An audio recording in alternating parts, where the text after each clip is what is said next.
হিন্দুদের রক্ষার জন্য শেষমেশ অবতারের আবির্ভাব হলো এই ভারতবর্ষে। হিন্দুরা আজকেও ভাবছে কোনো ওপর থেকে অবতার আসবে এবং আমাদেরকে বাঁচিয়ে দিয়ে চলে যাবে। আমাদের ধর্ম চলেই যাক না, অবতার চলে আসবে, আমাকে বাঁচিয়ে দিয়ে চলে আসবে। আপনি ভাবছেন যে আমার গলায় কি চিপে ধরেছে, অবতার আসবে, ঠিক বাঁচিয়ে দিয়ে চলে যাবে।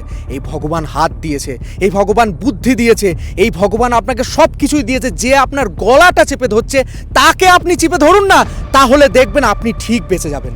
ভগবান আপনাকে হাত দিয়েছে, বুদ্ধি দিয়েছে এবং সমস্ত কিছু বুদ্ধিমত্তা সব কিছু দিয়েছে, কিন্তু আপনি সেগুলো ব্যবহার করছেন। আপনি ভাবছেন যে অবতার ওপর থেকে আসবে, আপনাকে কেউ বাঁচিয়ে দিয়ে চলে যাবে। এটা সব থেকে ভুল ধারণা। স্বয়ং শ্রীকৃষ্ণ মহাভারতে কোথাও তিনি অস্ত্র ধরেননি। স্বয়ং শ্রীকৃষ্ণ মহাভারতে তিনি কোথাও অসুর নিধনের জন্য তিনি দাঁড়িয়ে পড়েননি। তিনি শুধু মানুষজনকে বুঝিয়েছেন নিজের অধিকারের জন্য তুমি লড়াই করো। তিনি মানুষজনকে এটাই বুঝিয়েছেন ধর্ম রক্ষার জন্য তুমি এগিয়ে পড়ো। তিনি ঝাঁপিয়ে পড়ার জন্য কথা বলেছেন তিনি গীতায়। তার জন্যই ভগবান